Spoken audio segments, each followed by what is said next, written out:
Give me a governor, y'all. Don't let it spin out of control. Don't get to the point where you're forced because we've indulged so much that we can't even eat no more. You know what I'm saying? Now we gotta be on the liquid diet. You know, and that's in everything. In your marriage, in your finances, whatever. Like, don't get to the point where somebody else has to take control of your life because you lost control. Get to a point where you like, enough is enough. Put a plan together, get you an accountability partner, and turn it around. Today's show is brought to you by Organifi. Organifi is an organic superfood supplement line that makes quality, trusted nutrition convenient and accessible. Their most popular product, the green juice, solves the problem of juicing greens on the go. We all know that we need to get those fruits and greens and vegetables and all that in our diets, guys, and here's a quick and easy way to get it. You just add water, drink, and let your body soak up the benefits. Visit Organifi.com to learn more about an exciting offer for you, our podcast listeners. That's Organifi, Organifi.com. Secret to Success podcast. I'm your host, CJ, joined as always by the Bayesian sensation, Mr. Carl W. Wesley, if you're nasty, Phillips. Not the nasty, feeling sensational. What's going on? Yeah, well, what's going on? I also joined live from the APOC studio. You know what I'm saying? I just felt like my spirit told me you were at church. I don't know why. Just in the booth somewhere, in the recording booth. Oh, no question. That's exactly where I am. Hey, are we going to get a recording booth up there? We got one. Jamie is working on it. in there. It came with the building. Yeah, it came with the building. We just got to pray that Jamie don't charge us too much to finish it off, to cap it off. Well, hey, he got to eat too, dog. I promise you. Oh, he eating good. But Carl told me, I just found out y'all didn't even have church over there this week. I'm like, what's going on? Never. No. We're waiting. It's like a fresh pair of shoes, bro. Like, only cats who don't get shoes wear theirs straight out. Like, you brand spanking new to the game, you wear them out the store. If you are used to something, as my mama used to say, if you're used to something, you keep them in the box until first day of school or, like a special occasion. So we're not going to open the building up until everybody can come and celebrate together. So I guess that's cool then, because I'll be there for the grand opening. Yeah, I appreciate you holding off for me, man. No question. Yeah, I feel good about that. So catch me up, man. Holiday weekend, Memorial Day. Did y'all do some barbecuing? What else was going on? We got to catch up before we get into it. I ain't talked to y'all. So I went pretending to be, you know how you do it. You got kids and we're going to go outside. God blessed us with I'm talking about a beautiful day up here yesterday. The whole weekend was beautiful. Was it 68? I'm talking about, 68. Yeah. Like the perfect, it's the perfect balance of the 68. Sun is nice and hot, but you got that cool breeze, perfect balance. So I caught myself trying to be outside, being young and playing some soccer with Jordan. And y'all, needless to say, I can count by 6 different parts of my body that I didn't know I had right now. Like some of my ankle, it's a weird spot, like the instep, I think they call it. Like that I ain't flat-footed, so that little curve in there, like that joint, I don't know if Jordan kicked me or if I stood on the ball or something, but that joint, so I'm talking about, I can't even walk orthopedic Skechers. Oh, man. I The back, get them the Joe shoulder. Montana Skechers. Joe Montana. Joey Montana. Hey, that's another sign when you know you're getting old, when you go for comfort and not cute. Yeah. You know what I'm saying? Joey Montana. Hey. Like, look, I don't care nothing about y'all. I got these 7-inch platform sneakers on. They make my back feel delicious. I'm talking about delicious. Hey, and then also, Carl, with the shoes, start taking a bear a day. You know what I'm saying? An aspirin a day. Bear aspirin. Oh, now you definitely getting older. You taking Bayer. They don't even say you gotta have like a 40-year-old license to even get Bayer. Hey, like, what you mean Bayer? You better get a Tylenol. AARP card. Yeah, AARP card. Get your card. Oh, no doubt. That come with the Bayer. They got a Bayer sample pack on that joint. You feel me? Wow. That way, if you have a heart attack or anything, you good to go. You covered. So just drop one of them jokers every day in your Organifi, and then you solid. Wow. I promise you, bro. Yeah, I'm right there with you, Carl. I dove in the pool the other day. Pulled a rib muscle. I was like, that's it for that. Wow, swimming's supposed to be the easiest exercise. But you know, that's what I'm saying. As you get older, you just start crossing stuff off your list that is no longer attainable. You know what I'm saying? Like, riding bikes, nope, just pulled my hamstring doing that. We crossed that out. You know what I'm saying? Truly, we can finally act our age now. I can act my age. I don't have to do that no more. No, you ain't got to impress nobody. My list is all the way down to speed walking, dog. And by speed, it's all relative based on, you know what I'm saying, what you think speed is. Yeah. So, well, you know how I do it. See, my holiday. I called Jamie on Sunday. I called Jamie on Friday. I'm like, yo, Jamie, this is how we could do it. You can cook. I got bread. All right. So I buy the groceries. You cook the meal. You feel me? Jamie was like, man, I don't know if I'm cooking or not. I'm like, bro, I'm paying for it. He's like, all right, I'm cooking. So right. I drove over to that joker. He had about 8 pans. We had to give stuff away. I was like, we can't eat like this, Jamie, for 3 days. Like, you do this once. Jamie had enough stuff to cover us for the entire week, bro. But, Jamie, bro, let me tell you something. Jamie he take his time, but, the boy can, he can. What did he cook? Down. Well, he cooked a lot of stuff for himself. I couldn't have all of that. But he cooked, Carl, Didi. Now, Carl, Didi was like, she was 80% because she passed some stuff out to the Phillips family, but she didn't give him the sweet corn he made. He made some so sweet she held corn. back something. Oh, the sweet corn, bruh. And he had the sweet corn. He had chicken. Oh, it's nothing like the sweet corn when it get warm outside. Bruh, he had the sweet corn, bruh. But only thing that they gave us, and I was like, I ain't gonna lie, I think he might have rushed it or something, or maybe I'm just getting old. He made, I don't know, Jamie make mac and cheese for everything. I'm like, it's Memorial Day, bro. Nobody know mac and cheese for Memorial Day. It's not Thanksgiving. You know what I'm saying?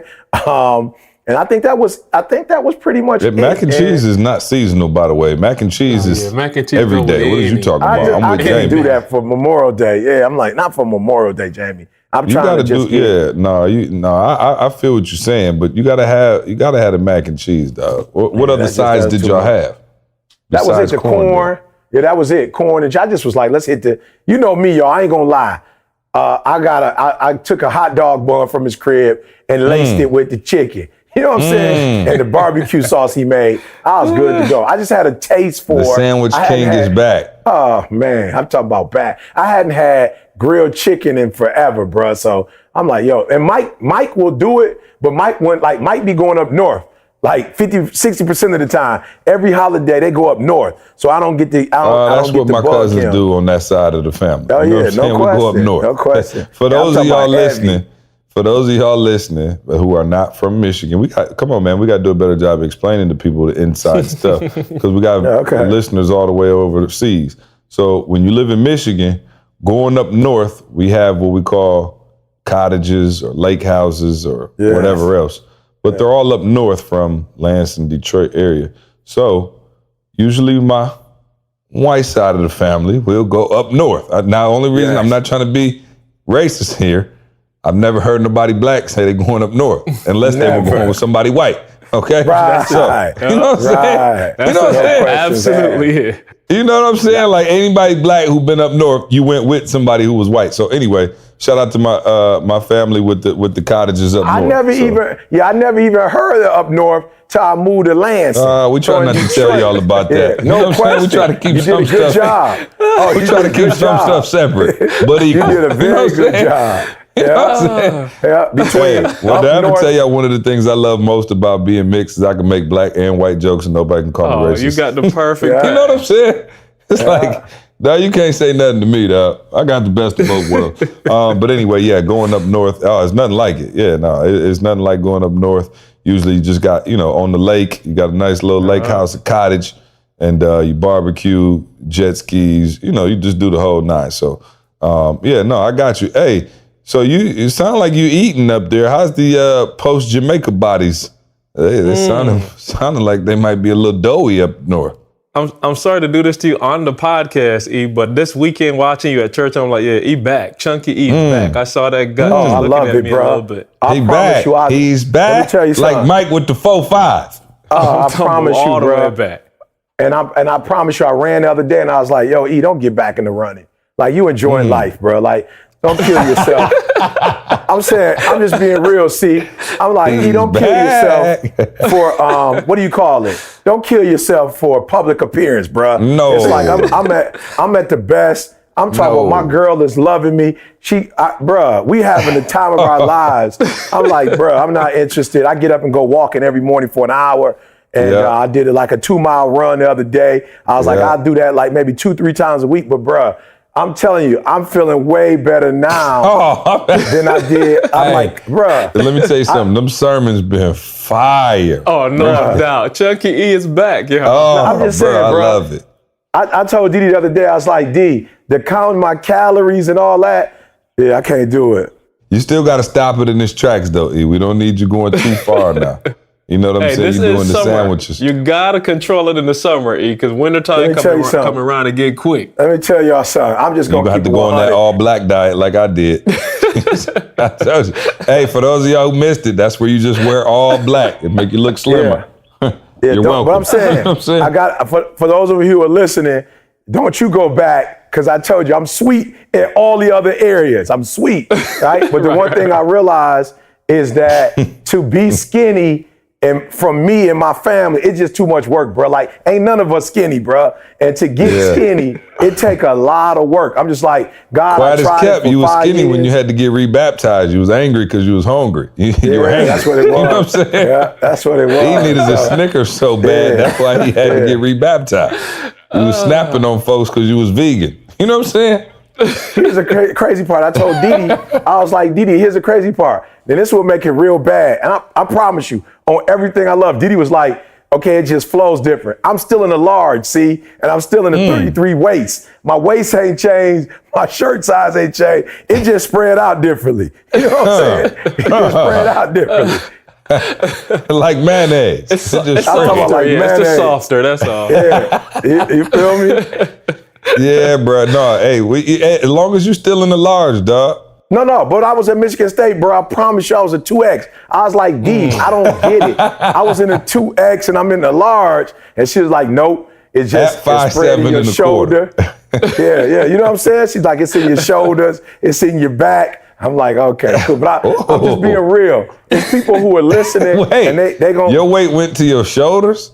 Yeah, it's in my shoulders, bro. Like, and somebody told me the other day, it was so funny. Some dude was like, yo, E, you looking buff, bro. You working out. And I was like, nah, it's just, it's not what you think, bro. That, bro. Yeah. I appreciate that. I didn't want to bust his bubble, but he was like, yo, E, you lifting? I was like, yeah, but not, I'm not lifting weights. Yeah, I'm not lifting weights, bro. Yeah, so no. I got to say this, C, because for real, there are people who'll be like, all right, E, chill, I chill. Listen to me very closely. Do not chill. If you're not at a certain financial place, you're not at a certain. I'm just saying, if you ain't number one in your career, you know what I'm saying. You can't. For real, you gotta go ahead and do it. And specifically, if you got the type of female who wants you to have a body, you gotta respect your wife. I just was blessed. Yeah, I just was blessed that my girl ain't into that. I came into the relationship, soft. You know what I'm saying? So, you did. I had a low bar. Yeah, you got it easy. Yeah. Yeah, my wife ain't tripping. Yeah. Now, if the mortgage, if the mortgage stopped getting paid, yeah, we might have beef. You know what I'm saying? But she definitely not tripping on these chocolate chip cookies. Your dad sent us a photo of you this week. I don't know, probably like out of high school. You saw it, right? Oh, you was working at Rite Aid. When was that? High school. Bro, that was 15. In high school. 15. In high school? How about that? Oh, yeah. That was in high school. I'm talking about Candace came up, bro. From then to where you at now, Candace came up. Number one recruit in the state. You feel me? Yeah. No, that was that. Yeah, that was that look. Yeah, C got it easy. That was the look. Yeah, C got it easy because C was chunky. Oh, I was huge. He ain't gonna never get back to that. Like he'll never get back to that. No. Yeah, I told you that's why I can still see people from high school. It don't matter what side they like. Dang, you look great. I'm like, yep. See, y'all started off skinny. You know what I'm saying? Then got chunky. You know what I'm saying? I just went ahead and hit that reverse button. You know what I mean? Got mine out the way.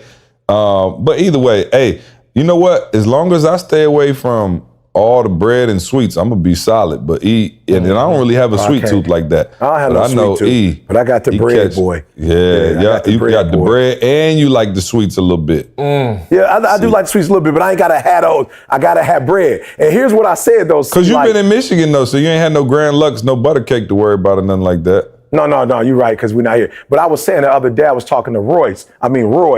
Roy had hit me up, and he was just telling me, about his father's health. He wasn't doing 100%, but he was like, he's still in his right mind, working every day. And so he was like, I was like, how's he doing? He's like, yo, E, he had a little situation, not too long ago. I was like, what was it? And he was telling me about, him eating candy bar. And I was like, yo, that's crazy. My old dude, he got MS.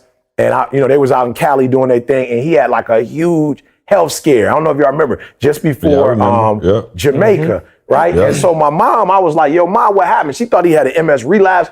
She's like, yo, he ain't had an MS relapse in 20 years. Come to find out, my man OD'd off of Paydays, Snicker bars, just OD'd, right? And I was talking to Roy about it, and Roy was like, yo, E, I ain't gonna lie to you, bro. He's like, what happens is, when they get a certain age and they have been disciplined all those years, it's just like, at some point, you just like, is it worth it? And my struggle with bread, see, I just was like, yo, bro, like, I crave it too much. And when I'm off, it's like a crackhead with no crack. I'm like, E, go ahead. Yeah, that's when you had to get rebaptized. I'm trying to tell you, now it's all going back to diet. You thought something was wrong with your spirit. It was your gut. You feel me? You was hangry, dog. You seen them Snickers commercials where they be pissed off as soon as they get a Snickers, they be like, Let me tell you something. Chunky E ain't never had an attitude. Chunky E, I'm talking about the flamingo come all the way out. He's happy. Yeah, when I got that sandwich yesterday, I ain't gonna lie. I laced that hot dog bun, bro, with the chicken. I put some corn on top of it. Oh, did you put mayonnaise on it? Nope. I had the barbecue sauce. I ain't need none. I had the barbecue sauce. I put the barbecue sauce on top of that. Didi was like, what you doing? She was like, I see what you're doing, bruh. What kind of barbecue sauce? Jamie made like homemade barbecue sauce. Oh, okay. What kind of barbecue sauce do y'all use in general, though? Sweet Baby Ray. Important question. I should have done it as a segment. Is there something other than Sweet Baby Ray? I was gonna say Sweet Baby Ray is the only one I know. Oh, that's what y'all do. We do that too. I don't do barbecue sauce like that, but my wife is addicted. She like eat with bread with barbecue sauce. No, we do Sweet Baby Rays, but I know I came from a Bullseye family. Oh yeah, and I never had that. Oh yeah, Bullseye. Does Kraft have one? I think we had. I forgot the one we used to do. You talking about Open Pit? Open Pit is what my parents used to do. Give you a little zing now. Don't slip on Open Pit. Open Pit definitely will take you to that next level. But we do Sweet Baby Ray's original right now. You know what I mean? That's pretty much what we on. So, but no, we've been slightly disciplined over here, man. We had the King family in town this weekend. And so, definitely. I put them on the Jets pizza this weekend, and they were going crazy. They had never had Jets. Which one? What you do? Jalen was here, so Jalen had to order the barbecue chicken. The barbecue chicken. That's the only one I'll do. That's dangerous. I don't like it, but that's the only one I'll do. Jalen got the barbecue chicken pizza. But let me tell you something. The King family, they from Chicago. They know pizza, and I kept telling them like, okay, this pizza ain't Chicago, but it's straight. Yeah, it's solid. And they were like, yo. So they were geeked up. But we had a good weekend, man. Of course, we had game changers down here. Shout out to all my game changers that came through. All of them that got certified. We have a whole new crop of certified speakers, that are just incredible, man. Really doing their thing. Follow the Instagram page too, ETA Game Changers. All of our speakers who learn the art of professional speaking, turning their passion into a profit. They came down this weekend. We had a grand old time. Again, as always, they did an incredible job. Shout out to Cantus for running another amazing event. Kendall Val, all the coaches always do a great job there. And you know what? Can I give a special shout out? This don't have nothing to do with nothing, and I'm about to change up the topic. But I've been so grateful for them, and I never get a chance to say it on the podcast. And y'all gonna, as soon as I say it, y'all gonna be like, "Yep, see you right to hijack the podcast with this." But can I give a special shout out to Fatai and Ray? Oh yeah, no question. No question. question. For those of y'all in the BU, the real MVP. For those of y'all in the BU community, y'all know them very well. But for those of y'all who just listen to the podcast, you're not in BU yet, shame on you. But Ray and Fatai, they literally come, man, to all the events and they work from the time they get there to the time we leave. Let me tell y'all something. I'm talking about, sometimes I'm like, man, y'all came all the way here, and they would work at the product table from the time they get there to the time they leave. Like, they won't even hear E speak. And I'm like, wow, you know what I mean? So it's just been on my heart, literally. I don't even know why. It's just been on my heart, literally, to thank them. And I was like, yo, let me do it publicly, because, you know, we got people who rock with us for real, man. And it means a lot. And I, you know, every time I tell them, I try to say it, but I don't know if it sticks. So hopefully, man, it sticks and y'all hear it on the podcast. But love you guys and thank you guys a million for all the support. Go ahead, E. No, I'm just saying, and not take a picture with me. Oh yeah, that's what I'm saying. Just know they literally just no intentions other than to serve. Bruh, and that, I didn't even know they was that there. deserves, you know what I mean, credit, like we talked about from before. So shout out to Fatai and Ray. Hey, I got a question, okay? I should new segment. It's called Quick Question. All right, new segment, Quick Question. Nothing deep. What is the proper etiquette for and from the server standpoint and you as a patron, when you give the waiter or waitress your card at the end of the meal and it doesn't get accepted and they bring it back? Can we talk about that real quick? Because I was actually out this weekend and, you know, I was feeling pretty good about myself. I was like, hey, everybody, put your cards away. This is, you know, you try to do it like a boss. You know what I'm saying? Like, hey, you like make, you know, so everybody like, oh, see, you shouldn't have. Everybody geek, So they come back. Now, you know, everybody's talking, so it's, you know, it's not like all eyes on me type of deal. But I don't know what was going on. But before I explain how this interaction went down, I just want to know how y'all handle it, because I don't feel like I handled it the best, okay? So I just want to know how y'all would handle that, or in those situations, how do you handle that? And what's the proper etiquette, both from the server and from you? I'm trying to think of that. Obviously, we don't eat out nearly as much. My parents been here throwing it down, so we ain't eating out nearly as much. I'm trying to. Has your card ever been declined at the restaurant, Carl? If not, then we can move on, because I know Ease has. I'm sure it happened with one of these ETA cards. I told y'all like last week how Chase be shutting us down. So I'm sure it's happened, but I can't remember. Like I don't remember the interaction at all. Okay, E. Yeah, I'm trying to think. E, you're on mute. Right. Help us out. Hip hop. Can y'all hear me? Hip hop preach. There we go. Now we hearing you. Yep. Leave that in there too, Eddie. Don't edit that. Just let the people know how imperfect this podcast is. You know what I'm saying? Yeah, no. You know, I was trying to think about it. I was like, I don't know if there's a way to do it. So you mean to tell me y'all have never been out of the restaurant, put your card in the little booklet, and they came back and said, "Excuse me," and then they try to be nice, call you by your name because they saw it on the card. "Excuse me, Mr. Quinney." You know, y'all never had that? And you know what though? I think I never had it because every time I go, I do that. It's funny, but I tease and go, "Hey, what if something happened to my car? What y'all gonna make me do? Wash the dishes?" Or I'll ask them, I'm like, yo, for real, what's the process when somebody can't pay you? Like, what do you do? And so I think because I always ask, I put it out there. It's never happened to me before. But no, as crazy as it seems, at a restaurant, it's never happened. Now, I told y'all, it's happened to me at a department store, you know, once or twice. But never happened to me in a restaurant. I guess that's kind of similar. I guess, okay. Yeah, but the restaurant to me is so much more dramatic because they walking a long distance. Yeah, and it's back, like you already made me go way back here for this Fugazi card. Yeah, it's kind of dramatic. Whereas like when I'm at Macy's and I'm standing right next to homegirl, it ain't really that deep. It's like it didn't work. I was like, all right, try it again. You know what I'm saying? Like it should be like, all right. You know what I'm saying? Wait, you know what I'm saying? Like you told her to try the same one again? Yeah, try it again. Something wrong. Oh no, that's way too bold. You know what I'm saying? Yeah, just try it again. No, try it again. No, I know doggone well. I know I got money. You know what I'm saying? I know it's some money on there. Enough to cover the love. Did he spend $52? And there goes the pride I was looking for. That's the pride I had when they brought them. You know what I'm saying? Why did I start explaining my whole financial situation to the waitress? She was looking like, sir, I was like, look, hey, It should that's crazy. My limit should be I start going way into my financial banking history, trying to prove to her that I wasn't broke. I said, wow, and then I finally gave her another car. She walked away, and I was like, you are so lame. Like, how lame could you be? Baby girl didn't ask for none of that information. You done ran down the fact that you the president of ETA. Oh, Lord, it was embarrassing. Okay, yeah. I embarrassed my whole... That's a bit much. I was like, look, you know ET, right? Hold on, let me pull out my Instagram. Like, dog, it was just bad, dog. I handled it terribly.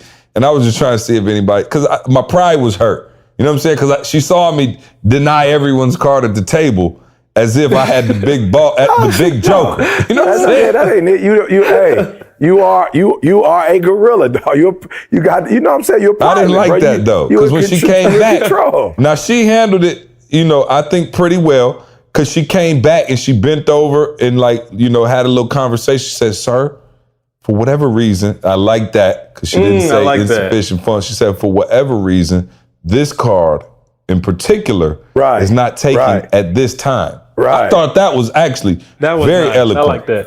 Yeah. Now, why did I still get defensive even though she said it like that? I will never know. You know what I'm saying? Because it wasn't like she was like, sir, this card ain't even working. She was very professional. She knew that perhaps there was another challenge with the card other than financial reasons.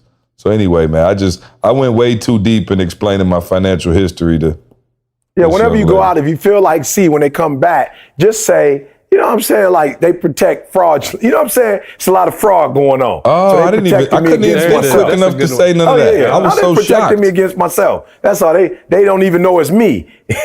Oh, so you just say it was fraud? Yeah. Oh, yeah. So it might have been a fraud attempt on this card. No question. Yeah. Wow. Okay. You forgot to call your bank and tell them you was going out to eat. Now, here's the thing. The bad part is, now you're playing Russian roulette when you give the other card. You know what I'm saying? Now the chips, you know what I'm saying, are really on the table when you try to boss up and be like, oh. You give them that Take my one and they American get Express declined. card. Yeah, you gotta do the dash. You know what I'm saying? That's when you just get loose on everybody.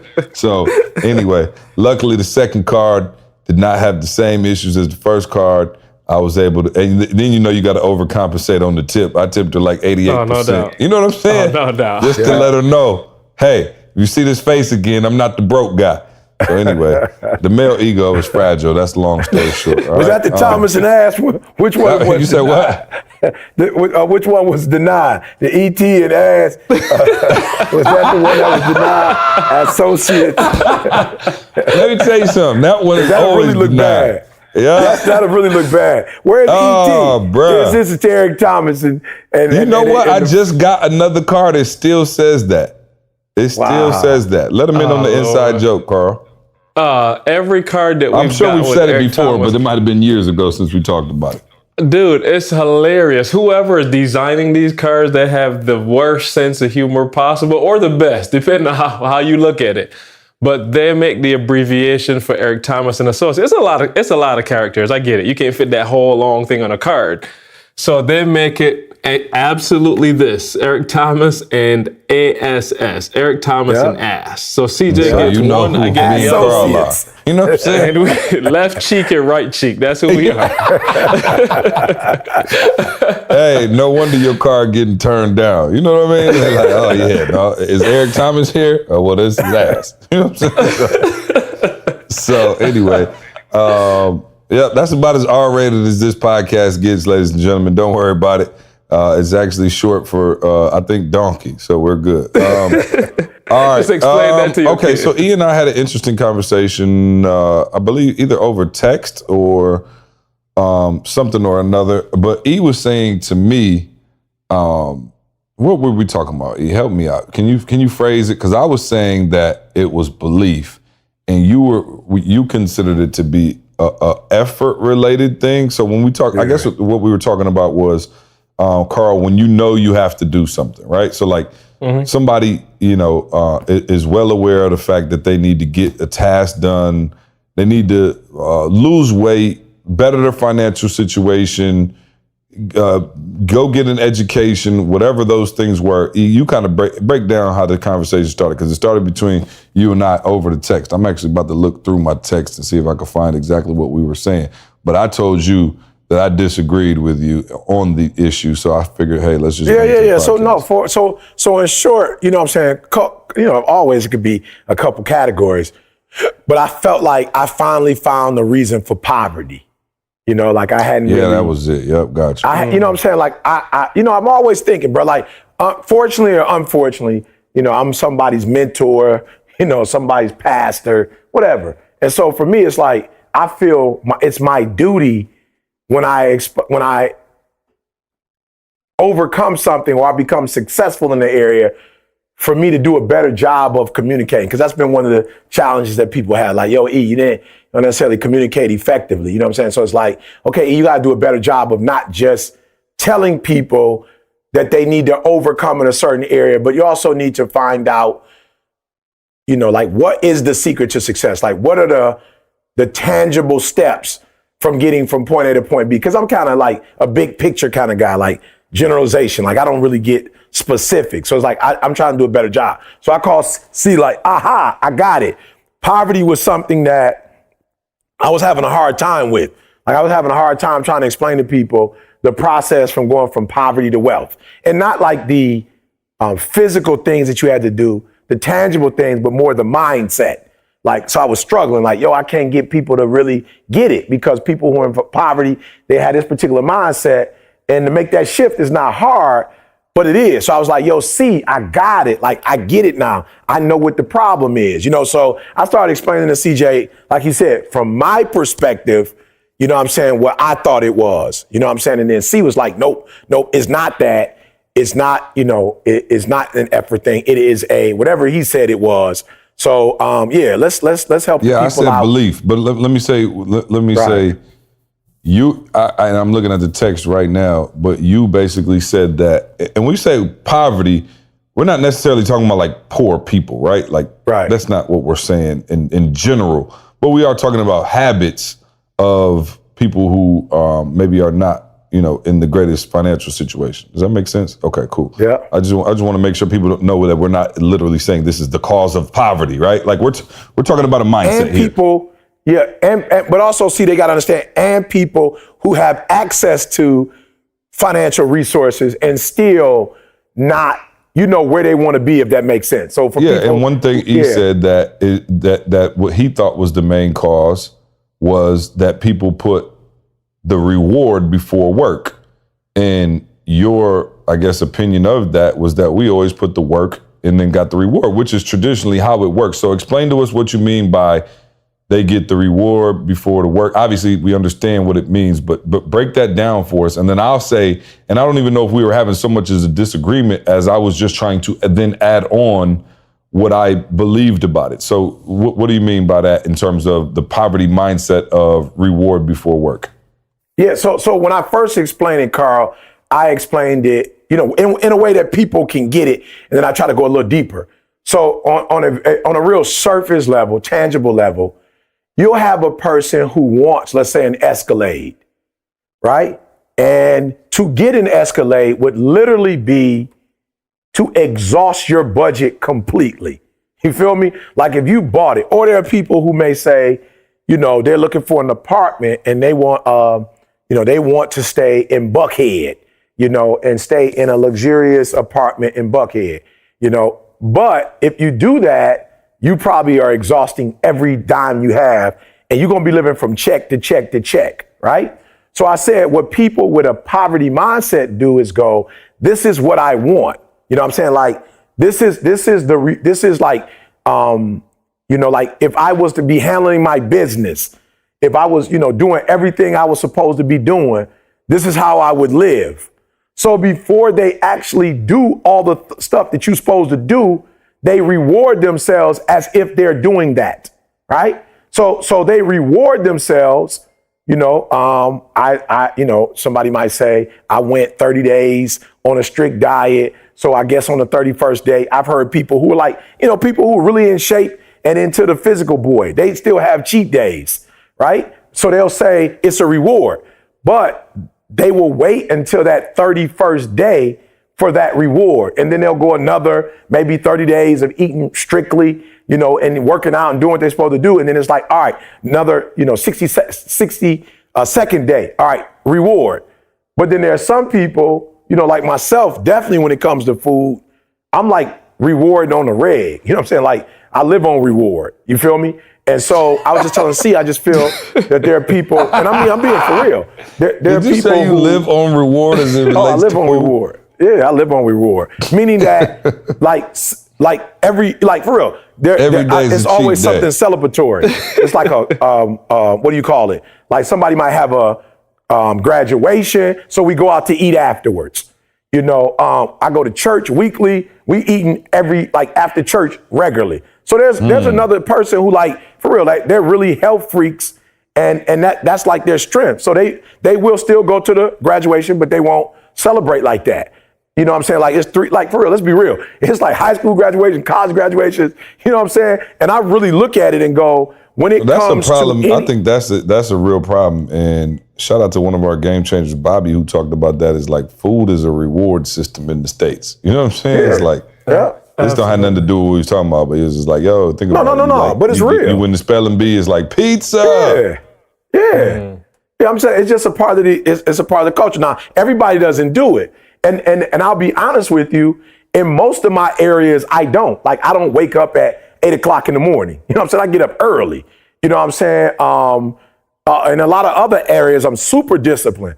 But just so people can understand what I'm talking about, not think that I'm, you know what I'm saying, like trying to act like I'm above life, in the area of food, that's probably one area where I'm going to reward myself, meaning I'm going to eat what I like without saying, all right, did you do 3 miles today? I don't care if I ran 3 miles or not. If I feel like eating chicken, I'm eating chicken. You know what I'm saying? Like, I'm not on that. I didn't run today. You feel what I'm saying? Like, that's just not my thing.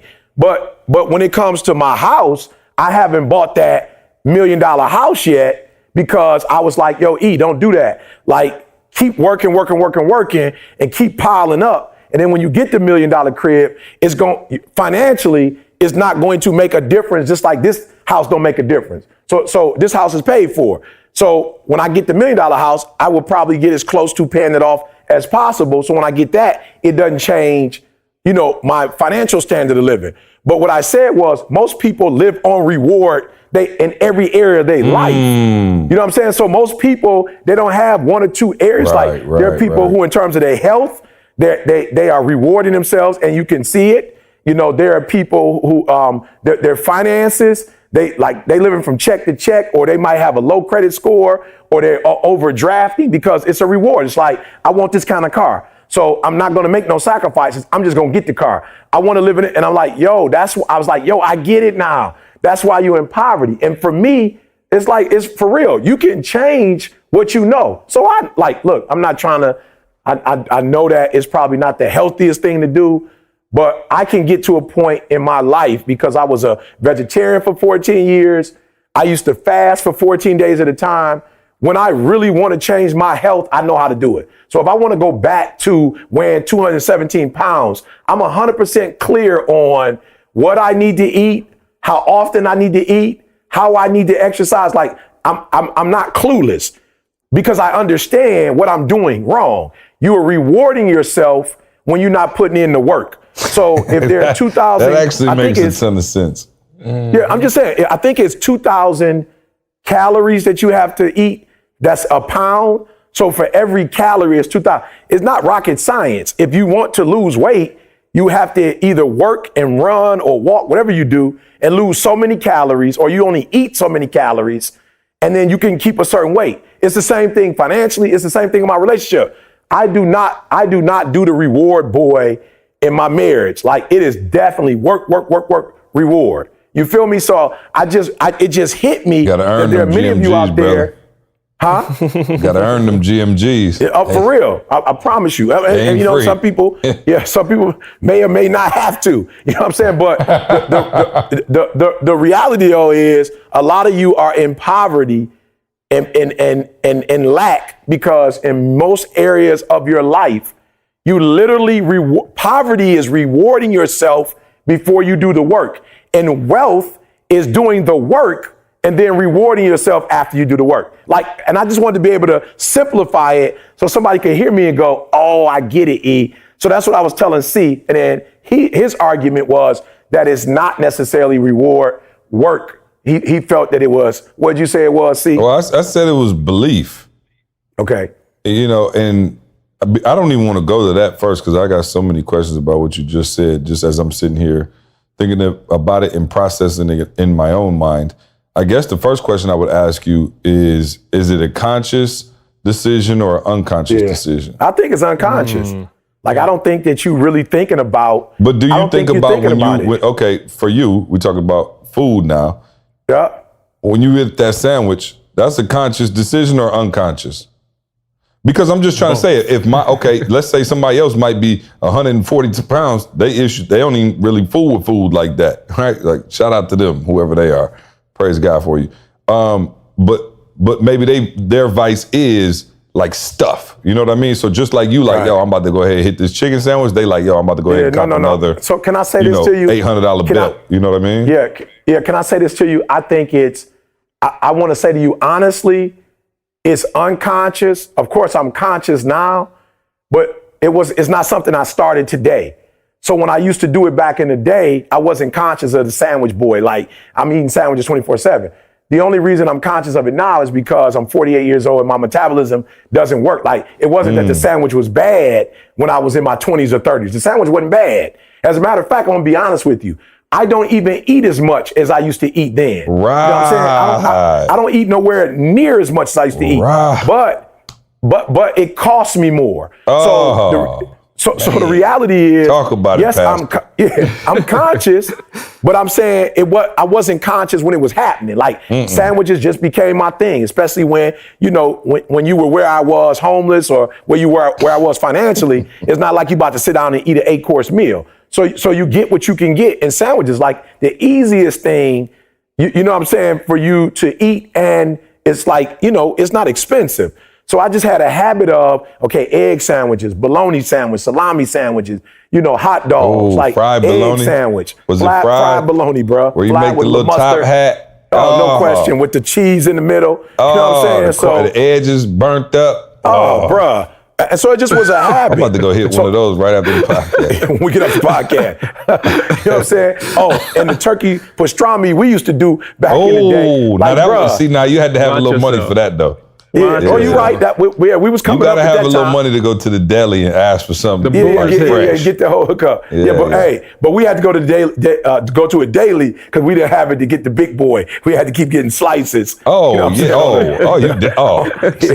afford the half leg. But don't play. Them slices lasted us like the week though. Don't play. Oh, no question. I remember we got real fancy. We would break out, go to E-Crib and fry them jokers. Yeah. Depends on how many students came though by if the jokers lasted or not. We could sneak on out. He always had and I used to be like, on deck. Yeah, I'm like, why you hitting my sandwich when you got a calf? You got the calf blowout special. Cafeteria right there. Yeah, and you hitting the doggone sandwich. But I'd say, unconscious.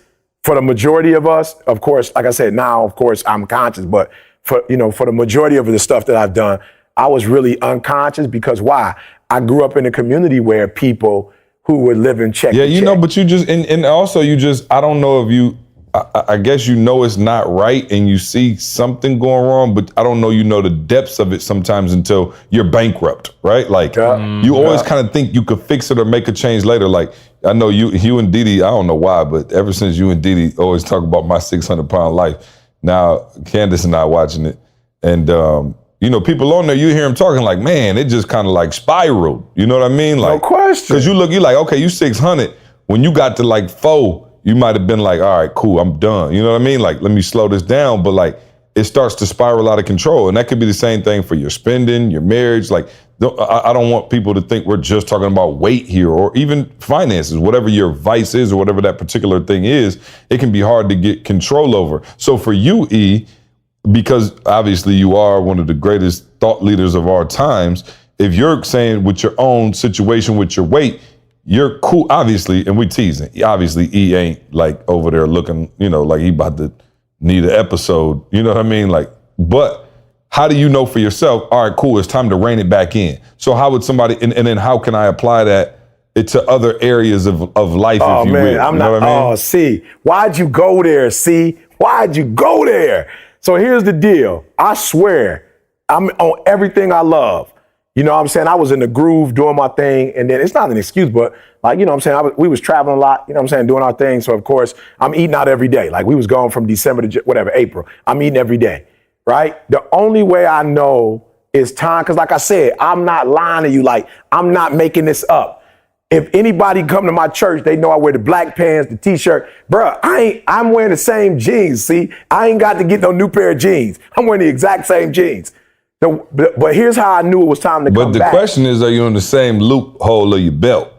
Well, that's the only problem. I don't wear a belt, so that's probably why I don't know. I was going to say, that's your belt loop will really tell you. Like, well, I'm about to say the exact same thing you said. But what I started doing when I was eating out regularly and I stopped working out, and this may sound stupid, bruh. You might be like, yo, E, that's the most backward thing I've ever heard.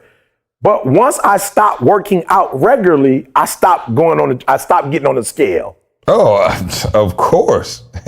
I'm just saying, it don't make sense. I mean, for real, you would think it would be the opposite. I've told you regularly, when I stop working out is when I start eating. You just be like, well. The two go together. My life is spiraling downhill fast anyway. Right, you know what I'm saying? I don't know what it is. You just double down on your stupidity. I mean, it is real. And I want y'all to really hear what I'm saying.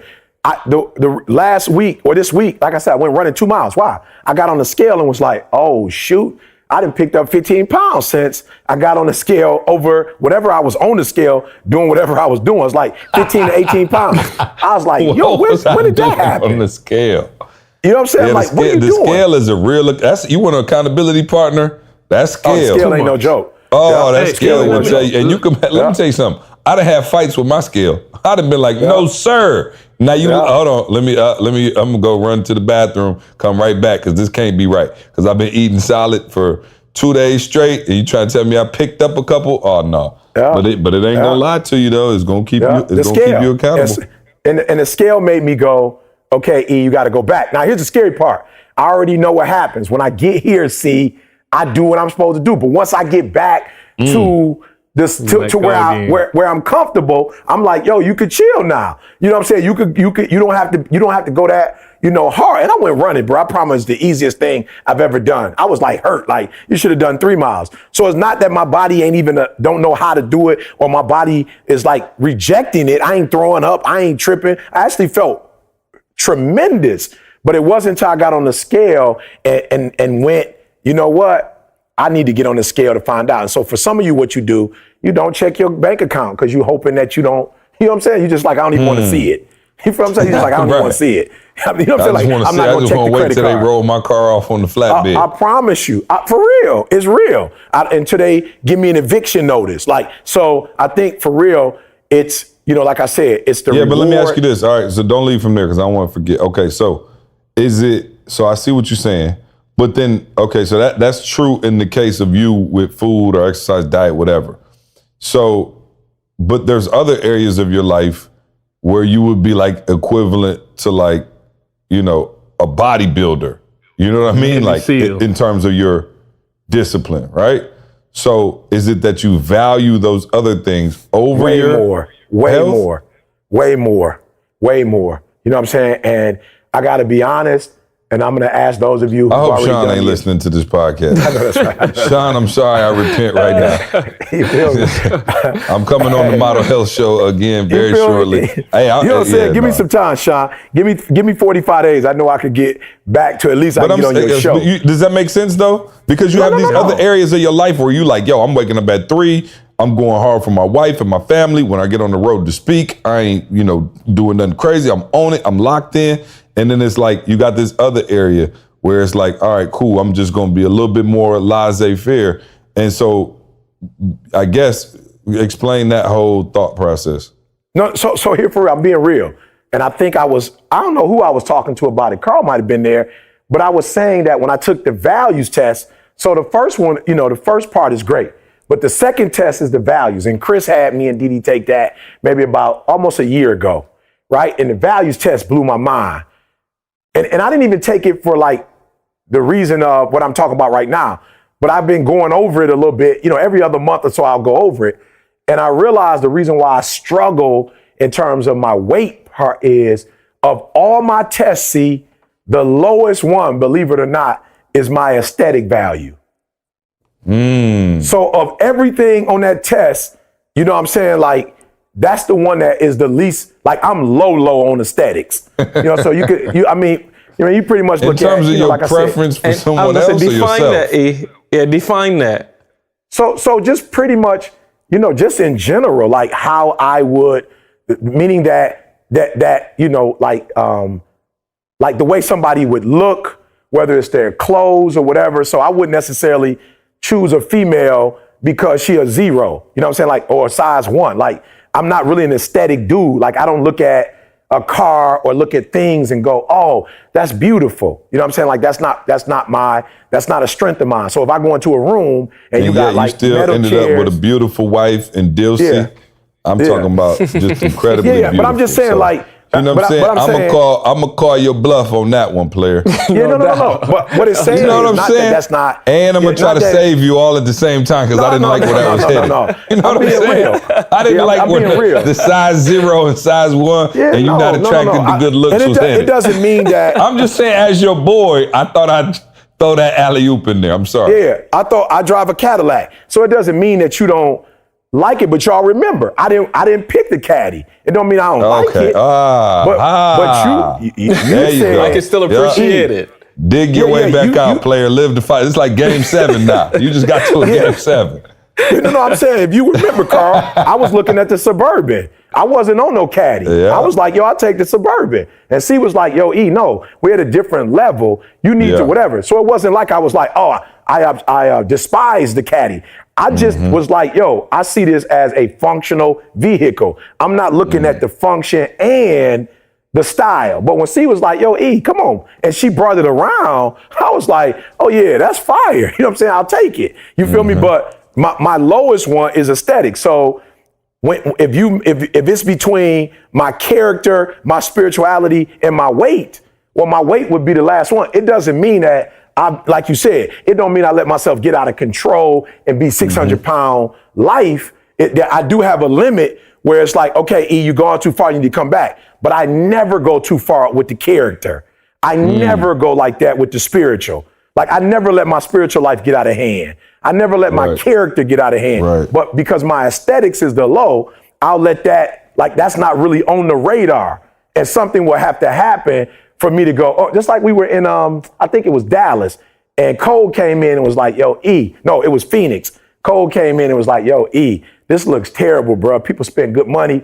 Bro, where's the screen? Where I had a little small screen that my homie brought for free. He was like, bro, come on, you can't do that. And so after that first conference, I promise you, I didn't spend bread, or at least if I didn't have to spend money, I made the screen a priority, the black drapes a priority, the way the seating was, because he brought to me like, yo, E, I know you fire. I know our content gonna be fire, but you got a group of people coming in here that they will be paying attention to that hole in the wall, or they will notice, you know, that stain and whatever. So you got to fix that. And Cole literally had those people come back at 10 o'clock at night, and they didn't leave till 2 o'clock in the morning, rearranging a room.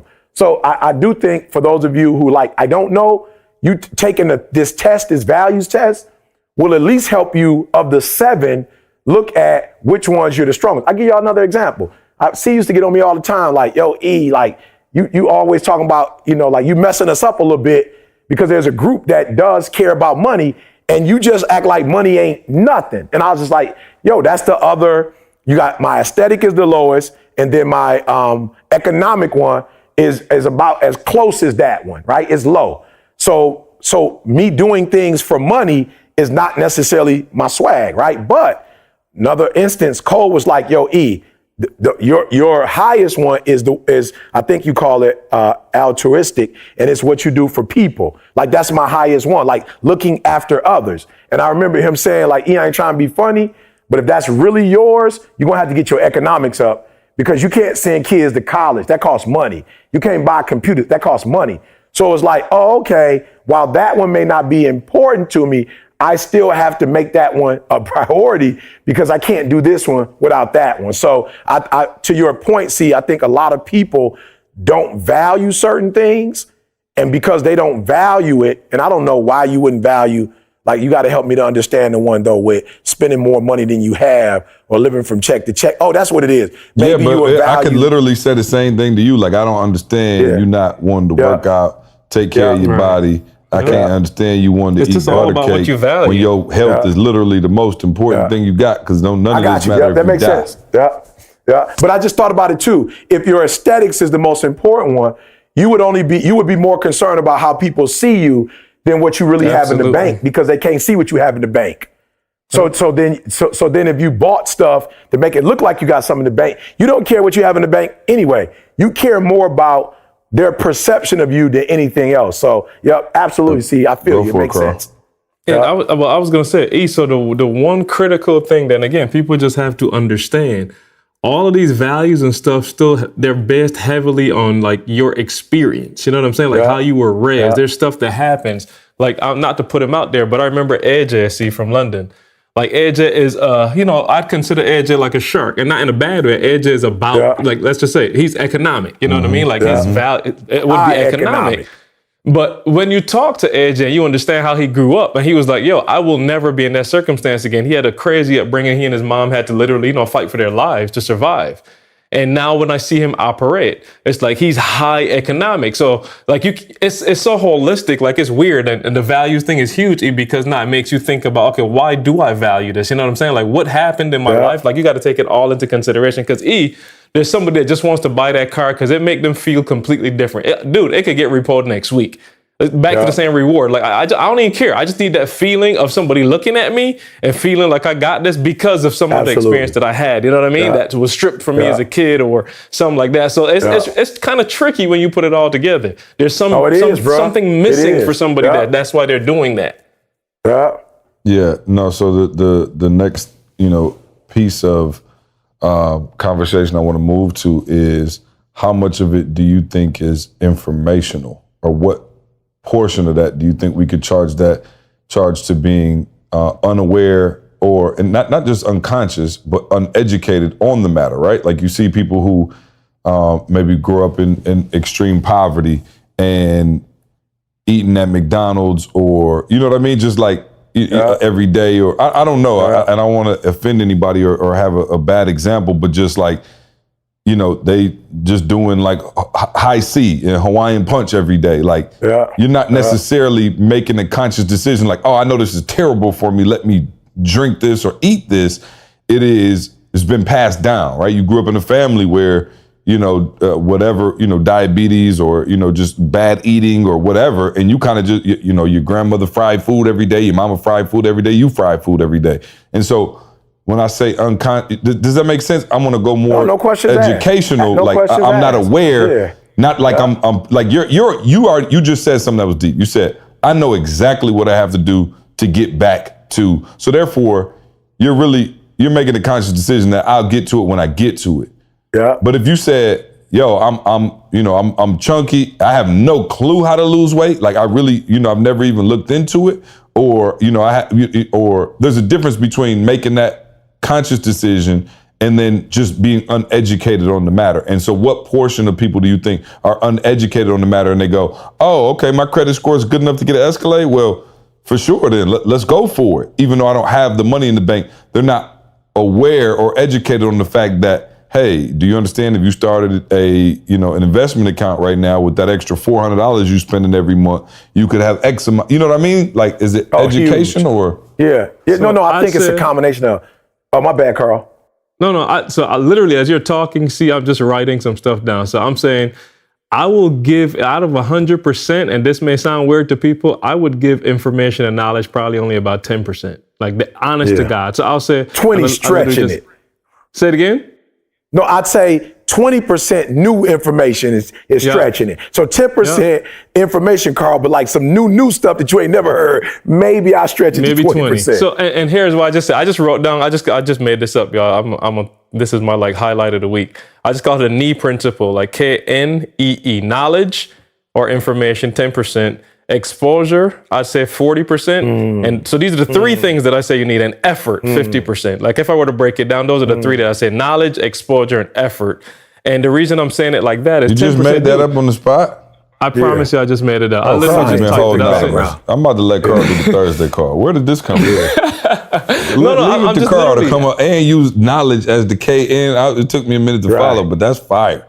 Sorry, No, continue. I'm saying those are the three things that you need, dude, if you're gonna be successful at anything. Like, and we started talking about effort. So, like, again, y'all kind of gave me the words: effort, knowledge, and what was the other? Exposure. So, like, if you think about it for real, dude, knowledge is so much. Because again, we're in the age where knowledge is too much. If you were to ask me, like, we know too much right now. Like, my kids, your kids telling you stuff that you didn't know until you was 10, and they're telling you at 4 and 5 years old. Like, knowledge is everywhere. Knowledge is not the problem anymore. You could go Google anything you want to. Like, I'm talking about anything you want to, and YouTube might have a video to show you how to do it. You see what I'm saying? We live in the information age right now. So information is not the factor. The exposure, I think, is huge. Let me use me as an example. But don't you have to have the information to want to go get the information? Does that make sense? Not necessarily. I'm saying you look at what Jamal's doing. That's exactly where I was going. I'm just saying, like, we know about investing. We understand there's millions of people doing real estate. And let me just use the concept of investing, not real estate. We understand investing is you put some money down every month. Like, every working person has heard about this. You get what I'm saying? Like, for the most part, you work in a decent, let me say, career style job. For the most part, you've heard about investing and putting some money away, putting some money in a 401k. Like, that concept, it's not new. Like, you have this information. What happens is, until you get around somebody that's like prolonged exposure, now you see a Jamal, it's like, yo, like, he got something going on for real. Like, what is he doing? So now you go for a little more information, and like, it's almost like those two kind of go back and forth. It's like a cycle. Like, you get around Maul, it's like, yo, this is dope. Let me see what he's doing. Okay, cool. Get a little more information. You go back around Maul, and that kind of feeds itself. But at the end of the day, like you were saying at the beginning, 50% of this is effort. Now you still got to get up and go make this thing happen for you. So that's what I say. Those three things are all super, super important. I don't think you could do it without any of them. But I'd say, that information might be the lowest of, I'd say it is the lowest of all of them. Yeah, no question. I want to say this, though. I want to encourage those of you who are listening. You know what I'm saying? For real, some of you in a different category. And I really don't want you to look at yourself, whether it be finances, whether it be your fitness or your family, and go, you know, when I compare myself, we're not asking you to compare yourself. Not at all. You feel me? Like, I'm being real. So I had a conversation with LaShawna about a week or two ago. You know what I'm saying? I just like, yo, LaShawna, let me keep it 100 with you. Like, you got to understand who I am and what my role is. My role is to help you to be the best you can be. And you can take a licking and keep on ticking. So I'm gonna give you way more than I give anybody else, just because you can handle it. Like, you're not about to buckle under pressure, right? But I told her, I said, let me say this to you, because I may not do this enough. I am super proud of you. And I'm probably more proud of you than any human that I know. But because of where you are right now in your life and where you started from, I was like, yo, LaShawna, you might be looking at somebody that's on floor 10, and you looking at them like, they're on floor 10, I'm on floor 9. I got to get to floor 10. I said, I'm going to keep it 100 with you. They're on floor 10, but quiet is kept between me and you with their family. They started on floor 8. And they had to climb 9 and 10. I like, little LaShawna, you was like under. You might have been like starting at negative floor 10 and got to floor 9. The stuff that you've been through, I don't know that the average person can have that exact same experience, life experience, and get through that. So some of you on the call, you like, man, I'm 225. Yeah, but everybody in your family, 500. So that 225 for you is amazing. And I don't want you to look at somebody that's 185 and cock diesel and go, like TJ say all the time. TJ say, like, for real, don't look at me and go, I want to be like TJ. TJ's like, yo, for real, I'm just being real. I eat crazy. Matter of fact, he was like, they just told me I could potentially have, high blood pressure because of the way I eat. He's like, I could just eat it and it just runs straight through me. Like, it's not that deep. Everybody can't do that. So if some of you on the call, for real, you like, man, I only got $1,000 in my bank account. All your family is bankrupt, was been in and out of jail on some fraud stuff. Like, do not hear this conversation the wrong way. You are killing the game. Based on where you come from and where you are murdering the game. So we're not We don't want you to overexert yourself or look at yourself in the mirror and say, well, because I'm not doing the investments like ETA, then I'm not. No, that's not the truth. You might be killing it. All we're saying to you is that you got to be aware, because if you are aware, we can go from where we are and go to a whole nother level. So I could go to a whole nother level if I wanted to in my health, right? It's just a sense of, all right, E, are you willing to put in that effort? I'm gonna be honest with y'all. Sometimes, and y'all got to hear this in me because you don't hear it enough from me, and it's a reason why you don't hear it from me, because I want you to quit and give up. But there are legitimately times in the course of the month or a year where I just go, E, to 3 o'clock in the morning. You know what I'm saying? To trying to keep your character strong, to trying to be there for people. Like it is. I was talking to Roy yesterday. I was like, yo, Roy, I see why my old dude just spazzed out on on the candy. Like you get to a point where you work so hard that even though you're getting good results, there are times where with just the health, boy, I'm just like, okay, E, for real, bro, like I'm tired. I'm tired of doing the right thing. You know what I'm saying? That don't mean I'm about to go out here and do something I'm supposed to do, but in the area of eating, I'm like, all right, I'm about to hit this chicken real quick. I was a vegan, and like C said, I was on the road 24/7 doing the vegan thing. It's just like, it became a hassle. Like it became more of a struggle for me to try to find a restaurant. I'm like, yo, bro, like it's hard. You know what I'm saying? It's hard when you in Cali time zone, then you in Utah time zone, then I'm in Australia or I'm in the UK and I'm flying right back from the UK. It's like, my man hit me like, you want vegan? I'm like, bro, I'll be there for 25 hours, bro. Like, no, I do not want to eat like that. I'm on the plane. They serving food. I'm like, I'm eating. Like, I'm not about to sit on the plane for 8 hours and starve myself. So we're letting you know you're human. Why are we pushing you? Because we want the best for you. We want the best out of you. So don't sit here and hear us and go, I'm the worst person in the world. I'm overweight, my whatever. We are human. We all got in an area where we struggling in. All we're saying is, like, rest if you must, for real. Cheat if you must. You know what I'm saying? Have a cheat day. I'm eating cookies and whatever. But we're saying don't make it a lifestyle. Like, don't get to the point where you surrender, you give up, you quit. Like, you don't want to do it no more. Yes, you're gonna get you're gonna get tired. Yeah, you're gonna feel burnt out. I was on campus yesterday walking, and I was thinking about the PhD, and I was just like, I remember the days where I was just burnt out, and I'm like, I'm not writing today. I'm not studying no more today. I'm not doing it no more. If it takes me 8 years and it takes somebody else 4 years, who cares? I'm going to finish this PhD, but I'm not going to die in the process. Like, I'm not going to stroke out in the process. So we're just telling you, rest if you must. Take a break if you must. But at the end of the day, get back up. And if you know that this is where your best was, like I know my best is 215, 217. Like that's my best. When I get to 212, my girl, like you like a crackhead. I need you to put some weight on. So I know what my best is. My best is 217. So it's like, okay, E, when you get to 230, that's not your best, E. And so you can't keep eating the way you eat. You can't not work out. You got to get back to your best, E. And I'm going to be real with y'all. I didn't wake up and go, I'm about to get 217. I didn't say that. I was like, yo, E, you got 2 weeks. Get out of 230. You got 2 weeks. Get out of 230. I don't care what you are, 229, 228.5. It doesn't matter. Just get out of the 230s, right? And then when you get into 220s, we'll work out a plan once you get to the 220. But just get out of the 230s. And that's all we want y'all to know today. It's just like at some point, you cannot spiral out of doggone control. In the 600-pound life, I'm not even tripping on them. Me and C was teasing. We saw a meme the other day that said 90% of the people who own my 600-pound life, they in relationships, flat out. We ain't watched one yet. So I'm about to go eat a sandwich. You feel me? We ain't watched one yet where they like in the house by themselves. They got a spouse who feeding them. Somebody going to get their meals for them. With kids. You feel me? A lot of them got and kids. Them people need to be arrested. That means you got to arrest me too. Hey, I normally don't believe in accessory in that particular fashion, but man, come on, man. I'll be like, look, I'm bringing you a salad, doggone it. You eating this salad, and I don't care what. You can't fight me. You know what I'm saying? Like, you know what I'm saying? Like, Carl, you could really stage your own intervention right there.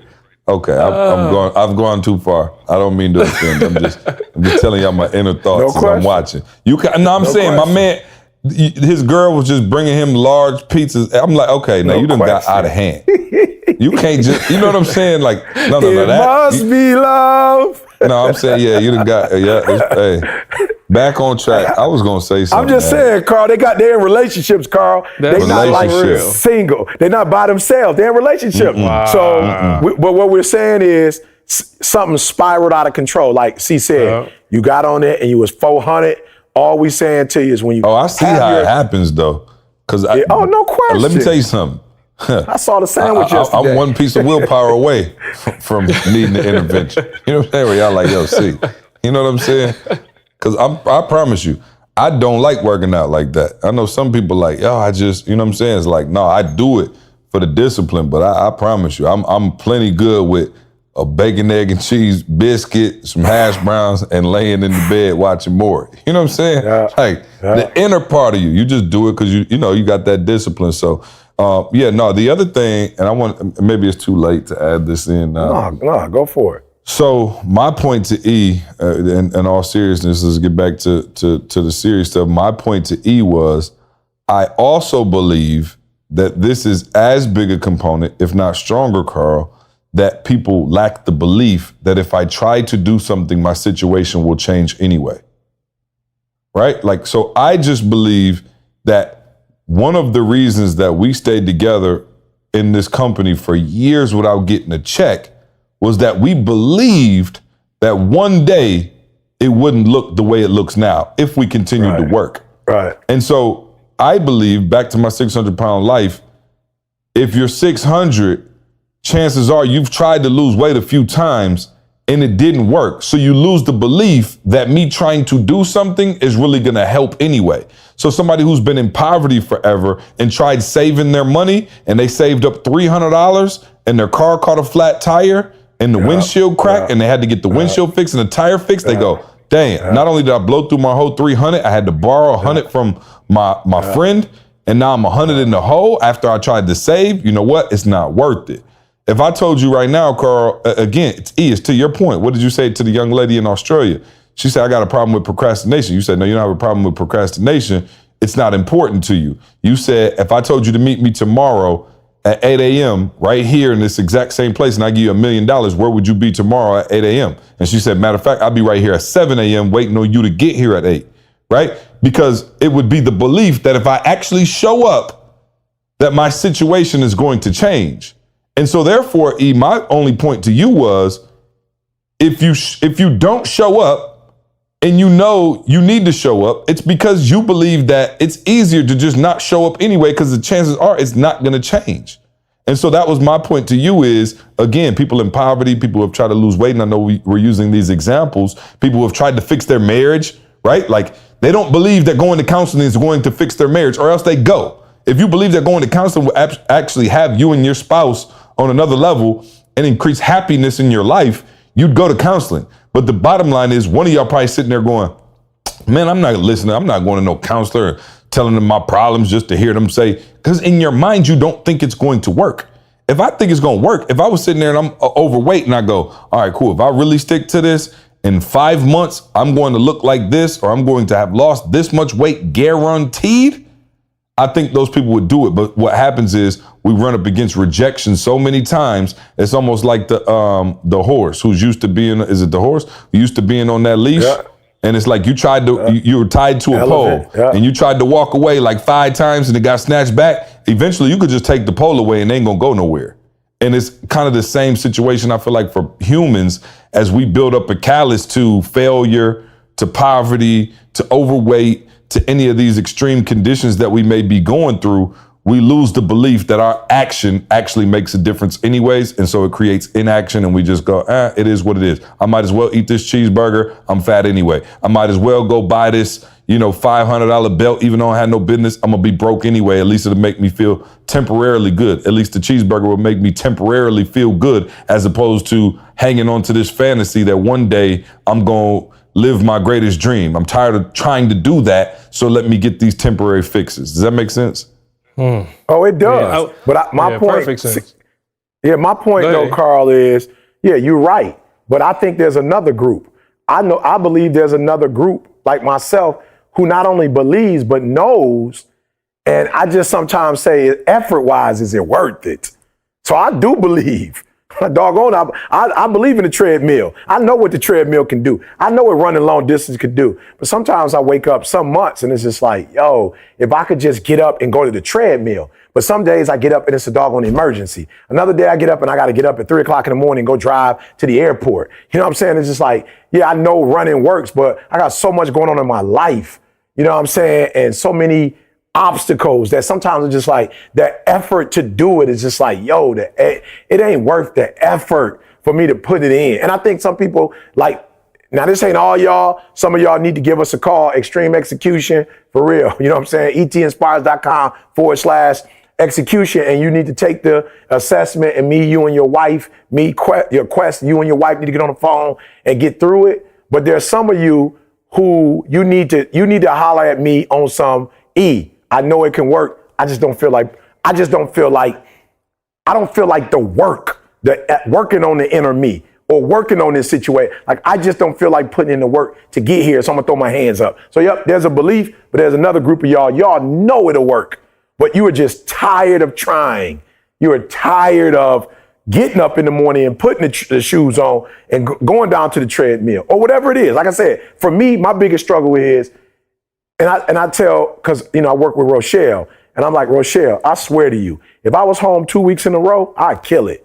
But Rochelle, I got to get up and get on the road. You know, I got to be at the airport for 6 in the morning. So I got to leave super early to catch the traffic before they go. And then I get to the hotel and I got to go speak and I got to talk to 1 million people. And so by the time I get back at night, I don't feel like getting on the treadmill because I work with so many people. But if I was at home for a straight 30 days, I would kill it. But I'm not. And so the taking clothes and my clothes spoil or you know, whatever it's called, like I'm sweating and I don't have a washing machine at every hotel. And now I'm hanging stuff up and in my shoe and I just like, yo, for real, I just got to a point of burnout where it's like, if I could just go straight treadmill, I would kill it. But it's all the other obstacles that aren't necessarily bad because I make good money and my wife is happy and my kids, they have to go to school and I don't have a house note. So I'm not making those things bad, but it's like those things that make my other life great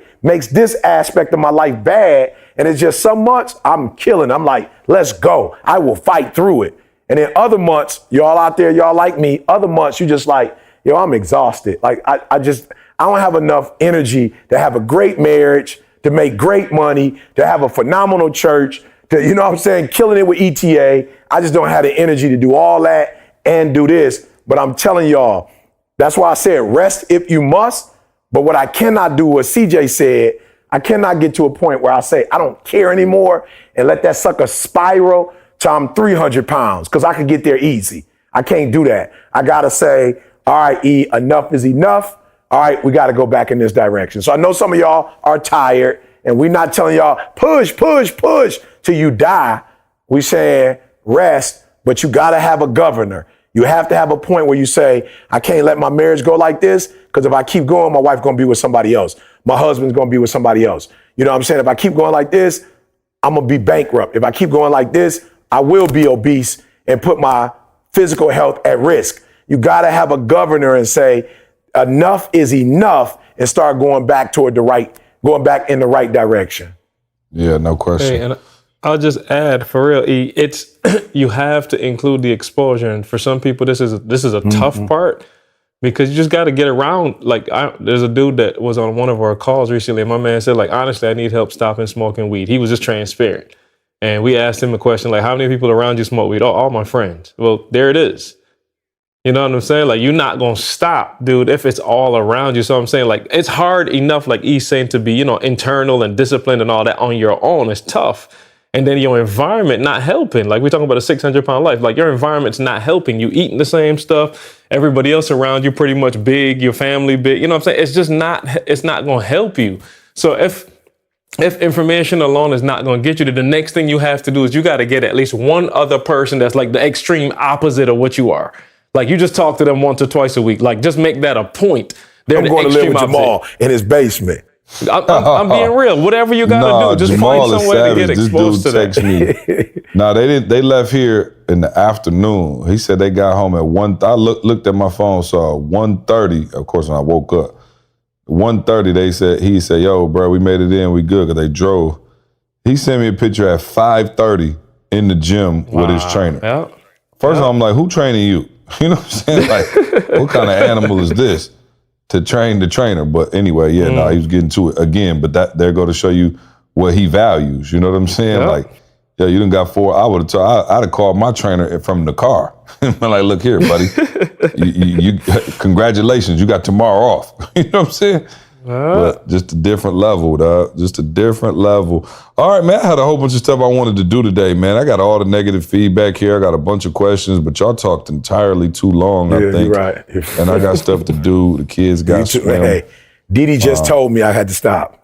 Oh, I heard Didi come in like, all right, that's enough. Wrap it up, yeah. That's enough. Hey, you know what you don't have to stop? Never. Organify. You know what you never have to stop, E? Yeah, I'm sorry. What do I never have to stop, see? Thank you. Goodness gracious. You leave me out here on a ledge. Golly. Nice to have you here podcasting with me. Organifi. You never had to stop taking Organifi, okay? You know why? Because it's so darn good for you, okay?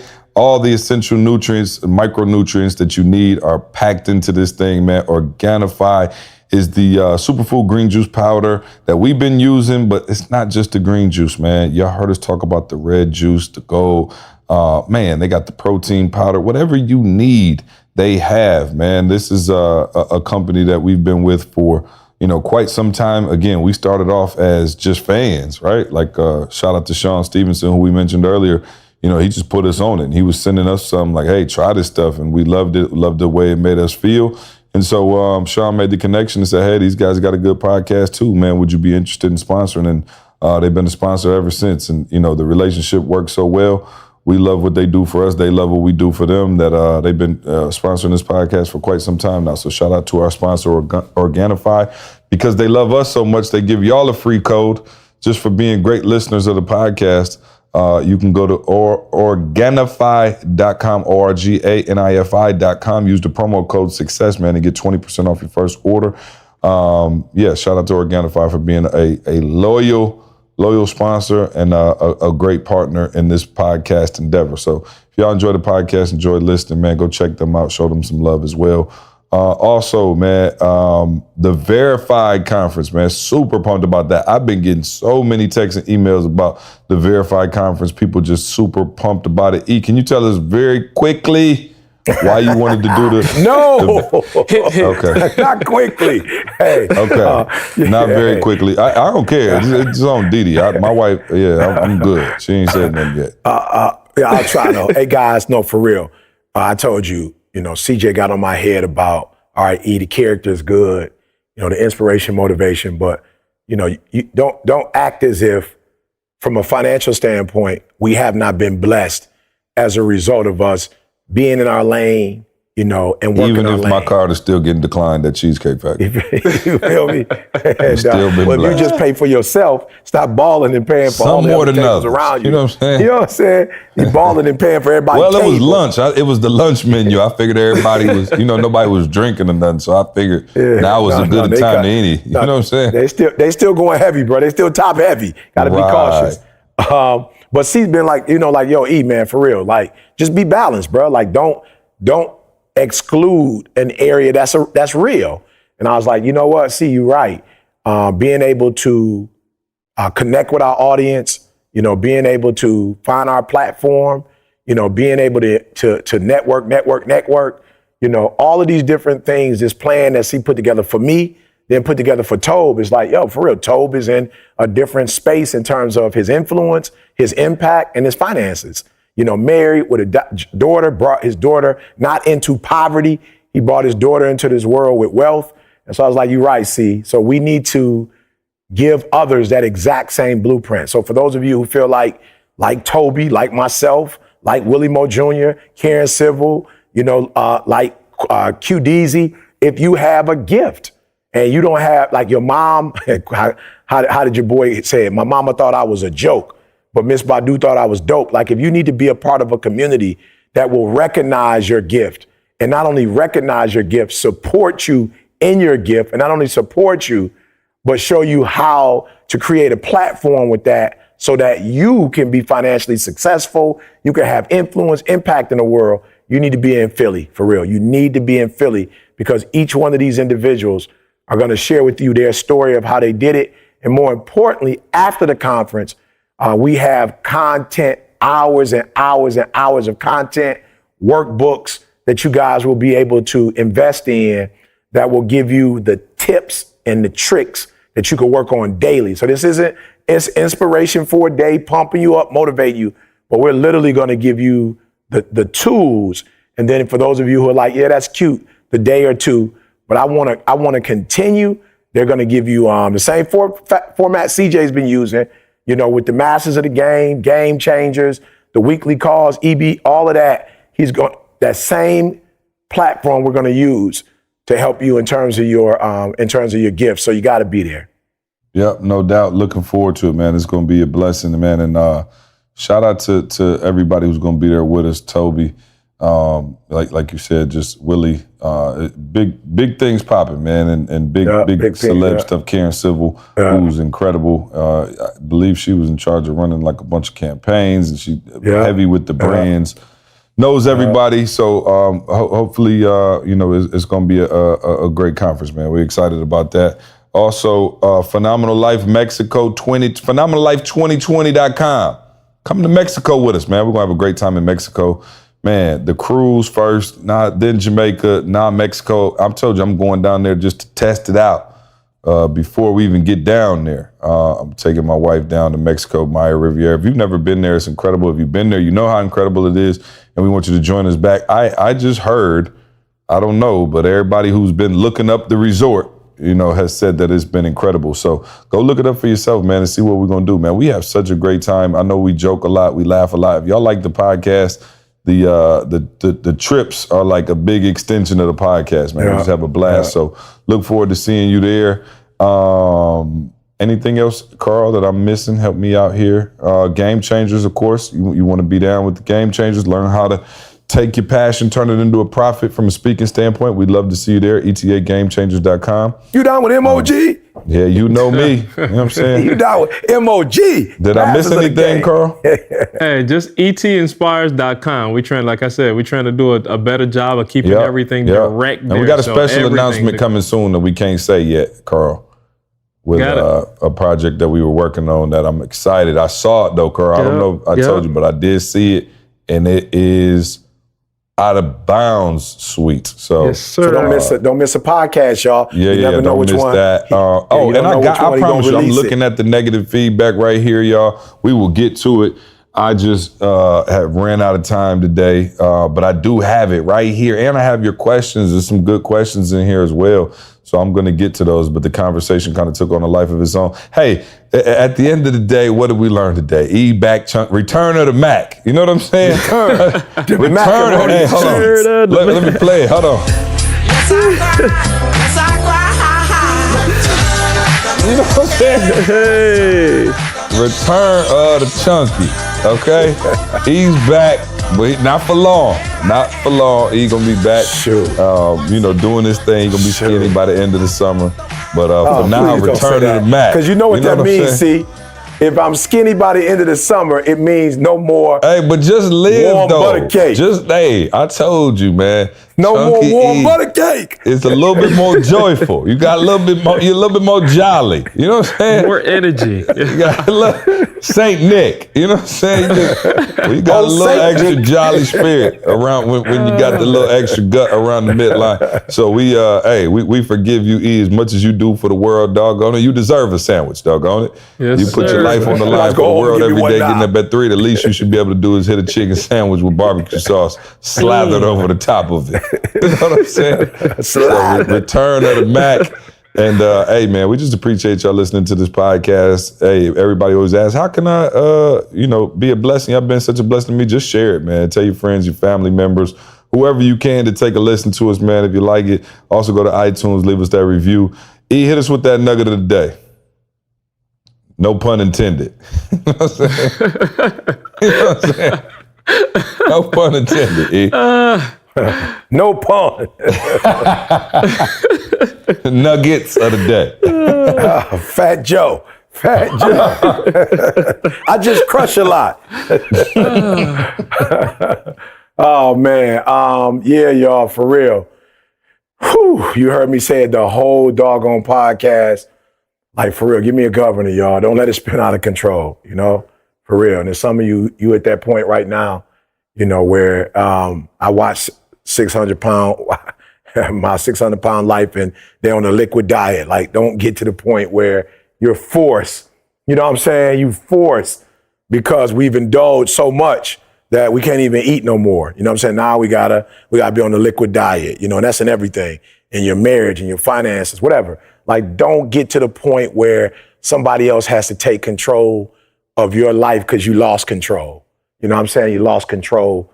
Whatever, like I said, whatever it is, marriage, whatever is your mind, you let stress you out, and now you got to take medication, or you high blood pressure and you're on 6-7 pills a day. Like, don't governor, you know what I'm saying? Like, get to a point where you like, enough is enough, and you can turn that thing around. Because for real, if you can't turn it around, somebody else gonna have to turn it around. You know, ICU might, you know what I'm saying? A physician might have to turn it around, or they might repo your house, take your car. Your kids can't go to college because you've ruined your credit.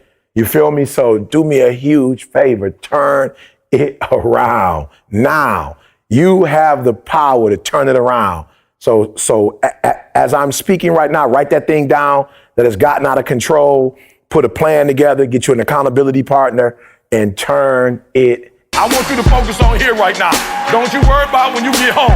You concentrate on this opportunity. You don't worry about tomorrow. You concentrate on this opportunity with all your might, with all your soul.